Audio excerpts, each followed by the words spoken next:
Battery চালিত অটোরিকশাকে কেন্দ্র করে সিলেটের জকিগঞ্জ উপজেলার মানিকপুর ইউনিয়নের খালিগঞ্জ বাজারে দুই গ্রামে দফায় দফায় সংঘর্ষের ঘটনা ঘটেছে। সংঘর্ষের ঘটনায় উভয় পক্ষের প্রায় 50 জনের মতো আহত হয়েছে।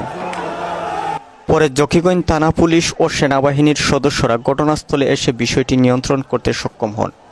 উপজেলা বিএনপির সাধারণ সম্পাদক ইসমাইল হোসেন সেলিম, উপজেলা বিএনপির সাবেক আহ্বায়ক জাহাঙ্গীর শাহ হেলাল, খালিগঞ্জ বাজারের সুবানিয়া ফার্মেসির স্বত্বাধিকারী জুবায়ের আহমদ, উপজেলা শ্রমিক দলের সভাপতি মঞ্জুর আলম, সাবেক খালিগঞ্জ বাজার কমিটির ভারপ্রাপ্ত সাধারণ সম্পাদক এনামুল হক, ব্যবসায়ী শিহাব উদ্দিন, ইউপি সদস্য ফারুক আহমদ ও নুমান উদ্দিনের আপোষ মীমাংসার চেষ্টায় বিষয়টি পুরোপুরি নিয়ন্ত্রণে আসে।